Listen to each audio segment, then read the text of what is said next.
ఇవాళ సాయంత్రం కేంద్ర హోంమంత్రి అమిత్ షా ఢిల్లీలోని తన నివాసంలో జలశక్తి మంత్రి సిఆర్ పాటిల్తో కీలక సమావేశం నిర్వహించనున్నారు.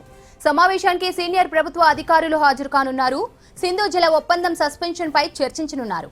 ఇప్పటికే సింధు జల ఒప్పందం నిలిపివేస్తున్నట్లు పాకిస్తాన్ కు లిఖితపూర్వకంగా తెలియజేసినట్లు జలశక్తి కార్యదర్శి దేశశ్రీ ముఖర్జీ పాకిస్తాన్ జలవనరుల మంత్రిత్వ శాఖ సెక్రటరీ సయ్యద్ అలీ ముర్తాజాకు లేఖ ద్వారా తెలియజేశారు. పాకిస్తాన్ జమ్మూ కశ్మీర్లో ఉగ్రవాదాన్ని ప్రోత్సహిస్తుందని లేఖలో పేర్కొన్నారు. ఇవాళ సాయంత్రం కేంద్ర హోంమంత్రి అమిత్ షా ఢిల్లీలోని తన నివాసంలో జలశక్తి మంత్రి సిఆర్ పాటిల్తో కీలక సమావేశం నిర్వహించనున్నారు. సమావేశానికి సీనియర్ ప్రభుత్వ అధికారులు హాజరు కానున్నారు. సింధు జల ఒప్పందం సస్పెన్షన్ పై చర్చించనున్నారు. ఇప్పటికే సింధు జల ఒప్పందం నిలిపివేస్తున్నట్లు పాకిస్తాన్ కు లిఖితపూర్వకంగా తెలియజేసినట్లు జలశక్తి కార్యదర్శి దేశశ్రీ ముఖర్జీ పాకిస్తాన్ జలవనరుల మంత్రిత్వ శాఖ సెక్రటరీ సయ్యద్ అలీ ముర్తాజాకు లేఖ ద్వారా తెలియజేశారు. పాకిస్తాన్ జమ్మూ కశ్మీర్లో ఉగ్రవాదాన్ని ప్రోత్సహిస్తుందని లేఖలో పేర్కొన్నారు.